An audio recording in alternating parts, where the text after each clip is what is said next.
Disfruto este momento, José, de encontrarte. Y sé que vos también lo disfrutás porque jueves es cercano al fin de semana, o sea que... Sos la cara de mi fin de semana. Si bien laburo mañana, es la buena noticia. Es un buen momento. Bueno, un día de imágenes fuertes, ¿no? Por un lado, el Lula desembarcando a Cubre de Mercosur y Milei. Y la pregunta ahí es si hubo tensión o cierto acuerdo, cierta reconciliación. Porque Lula después se fue ahí del Palacio de San Martín, de Cancillería, a verla a Cristina. Sí. ¿Okay? Es todo un desafío. Pero viste que fue un saludo muy protocolar, pero hoy discutíamos mucho si era frío o no frío. Para mí fue más protocolar que frío. No me pareció me parece un saludo de un presidente con otro. Es cierto, la amistad está a la izquierda de la pantalla, ¿no? La amistad la ves con Cristina, pero en lo otro es una foto, me parece más que digna para dos presidentes antagónicos en términos de política. Sí, sí, y te diría, mira, empezando por Lula-Milei, ¿no? El tema de las efectividades conducentes, los negocios y el comercio de Argentina con Brasil, Brasil con Argentina dentro del Mercosur. Ahí vamos a hablar un ratito con Marcelo Elizondo. Pero de alguna manera está la impresión de que Milei, de manera muy cauta, leyó todo su discurso ahí en la cumbre del Mercosur, está pidiendo más flexibilidad para negociar algunos acuerdos puntuales, posiciones arancelarias, pero está lejos de romper el Mercosur. Totalmente. Está lejos, pues muchos dicen, ¿y a dónde va a ir la Argentina hoy si rompe el Mercosur? En muchas cosas, aparte Maxi, es mucho más pragmático de lo que muchos creen. Sí. Digo, si bien él no cree en el Mercosur como tal, también ve el mapa de las industrias, habla con las automotrices, habla con los sistemas que están integrados y llega a la conclusión que no vale la pena romper, sino mantener. Mirá, uno ve el comercio exterior de Argentina, las exportaciones este año, primeros 5 meses, vienen ahí flojitas, 2,5% de aumento, porque los precios vienen para abajo, caída de exportaciones a China de todo el complejo sojero, ahí nos ganó espacio Estados Unidos y Brasil justamente, y la Argentina desvió comercio a la India.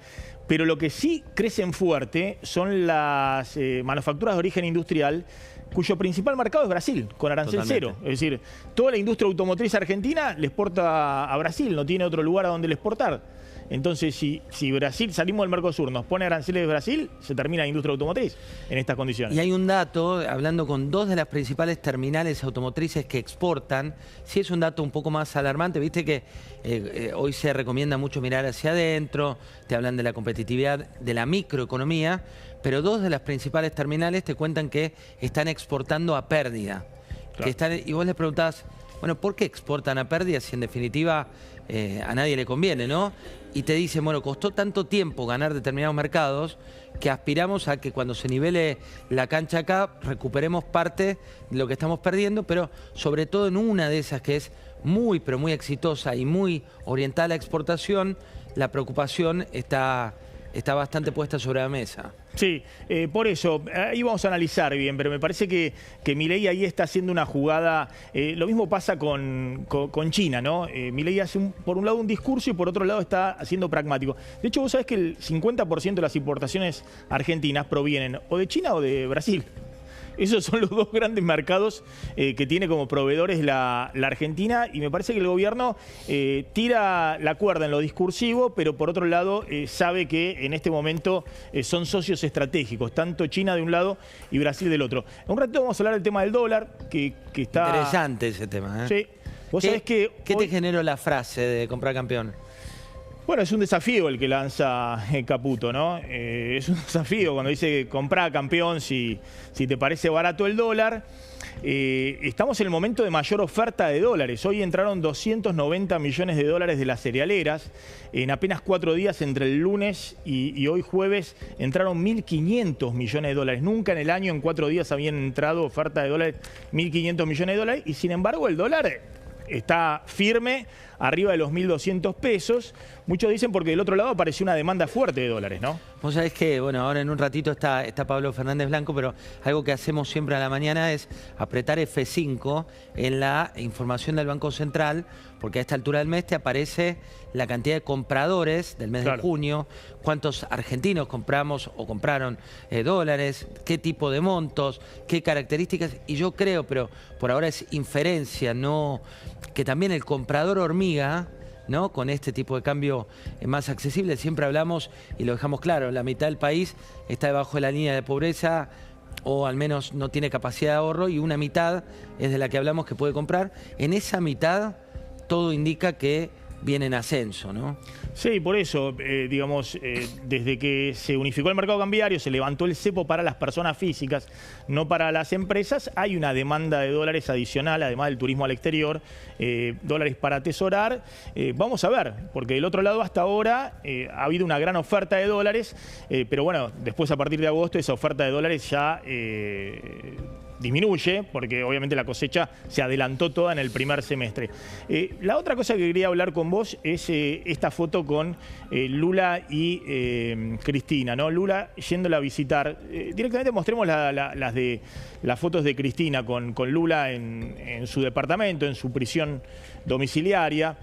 Algunos dicen, bueno, un desafío de Lula a Milei, o pudo haber habido algún aviso, algún acuerdo político ahí también. Vos sabés que, pero esto es opinión, no.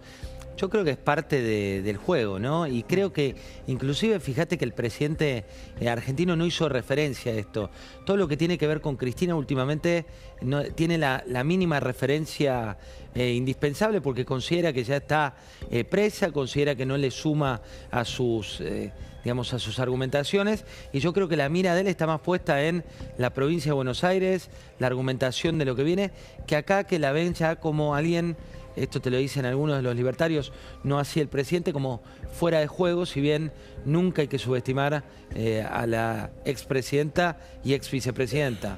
Sí, igualmente, fíjate que Cristina escribió un tuit largo, con frases muy duras para el gobierno, diciendo hay un terrorismo de estado de baja intensidad, comparando prácticamente el gobierno de Milei con la dictadura, ¿no? ¿Viste? Como la frase que había en algún momento en algunos sectores militantes del kirchnerismo, Macri, basura, vos sos la dictadura. Sí. Bueno, Cristina en otro tono está haciendo una comparación un tanto delicada en democracia, en un ratito vamos a hablar de eso, pero además se ve en el espejo de Lula. El mensaje que transmite es, Lula también estuvo preso y después volvió por el voto popular. Y eso me parece que es el mensaje que quiere transmitir Cristina al peronismo, o por lo menos a la militancia kirchnerista. Yo creo que acá, viste, esta idea de persecución, la idea de lawfare, es tan evidente que hubo una investigación judicial, es tan evidente que hubo pruebas, es tan evidente que hay otras causas abiertas. También es lógico, ¿no?, que desde la argumentación de Cristina Fernández para sus votantes, sus feligreses, quienes la eligen día a día, tiene que construir su propia narrativa, y lo ha hecho siempre muy bien. De hecho, esto que vemos es ponerse en el lugar de Lula cuando las causas, las características, las condiciones y demás fueron completamente distintas. En este caso hablamos de corrupción, ¿no? Y no lo decimos nosotros. Hay un fallo que fue ratificado por la Corte Suprema, y hay otras causas abiertas que todavía no terminaron. Sí, pero a Cristina le sirve, y Lula en ese sentido, la propia Cristina dijo, ha habido una solidaridad política de Lula. Para Lula es un costo político. Hay toda una discusión también en Brasil de visitarla a Cristina. Fíjate que Yamandu Orsi, el presidente uruguayo, que también estuvo acá en la cumbre del Mercosur, dijo, no me meto en temas internos de Argentina, y no fue a visitarla a Cristina. Pero bueno, a Cristina le sirve claramente por esta misma imagen, ¿no? Creo que Alberto Fernández fue en su momento a visitarlo a Lula cuando estaba en la cárcel. Después se revirtió el fallo en la Corte Suprema brasileña. Lula pudo ser candidato a presidente y le ganó a Bolsonaro y volvió al poder. Vos sabés que lo que celebraban hoy en Unión por la Patria principalmente era que esta foto le permite a Cristina ser parte de la agenda internacional y regional, en la cual no está siendo relevante hoy por hoy, no. Y sobre todo en la línea del mundo que está más afín a lo que es el kirchnerismo o a las ideas de Cristina. Hoy la verdad es que los portales más afines a esa ideología de países la convirtieron en noticia después de mucho tiempo, los cuales a favor o en contra solo se hablaba de Milei.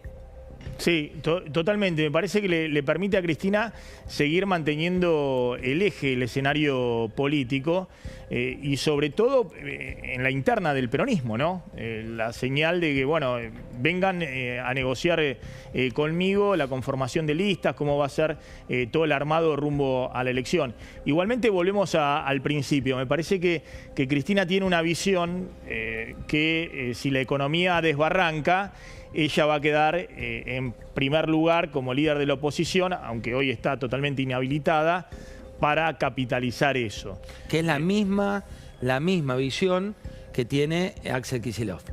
¿Es la misma visión, decís? Exactamente la misma. Que si esto fracasa, él queda expuesto como el hombre que tiene que reemplazar en términos de política económica, de norte del país y demás. La cuestión es que ahí vuelven a crujir las ideas de Cristina y las de Kicillof, porque ambos tienen la misma idea de proyecto propio, más que compartido. Vos sabés que por eso es interesante, porque el gobierno, por un lado, apuesta a la economía. Dice, estamos en régimen de flotación cambiaria. De hecho, Caputo, vos mostraste el tape, después lo vamos a repetir. Está planteando, miren, incluso el dólar está flotando, ha subido, para los que decían que estaba barato, ha subido 15% desde que se unificó el mercado cambiario y no pasó nada en los precios. Pero bueno, siempre que el dólar se mueve en medio de una campaña electoral, obviamente eso genera incertidumbre, o por lo menos esa fijación que hay con el dólar en la Argentina. Vamos a ver si el gobierno acepta una libre flotación en la segunda parte del año, donde, insisto, no va a estar ese guitaducto de los agrodólares que han entrado en una cantidad enorme en la primera parte del año, ¿no? Sí, y aparte hay un dato, cada vez que el dólar, viste que siempre lo decía Néstor Kirchner, ¿no? Cuando el dólar está en la agenda, en su momento hablaba de los diarios, pero hoy podría ser de los portales, de los diarios y demás, el argentino medio pueda comprar o no pueda comprar, se pone nervioso, ¿no? La historia económica nuestra siempre te lleva a que cuando el dólar es noticia, no es buena noticia para ningún oficialismo. Yo creo que en esto Toto Caputo lo sabe, más allá del comprar campeón. Claro, pero por otro lado hay flotación, digamos, ¿no? Y es cierto que no se rompió ninguna regla de la que planteaba el gobierno. Sí, y haría mal el gobierno en romper esa regla, ¿no? Mientras no llegue a la banda superior el dólar, que hoy está arriba de los 1.450 pesos, supuestamente, bueno, podría flotar porque en algún momento sube, pero también podría bajar si el gobierno consigue en la segunda parte del año ingreso fuerte de dólares, de capitales o la emisión de deuda de las provincias o del propio gobierno nacional o de las empresas privadas o dólares del colchón. Totalmente. José, gracias. Un abrazo, gracias a vos, Maxi. Buen jueves a la noche, que sé que lo podés disfrutar. Lo mismo digo.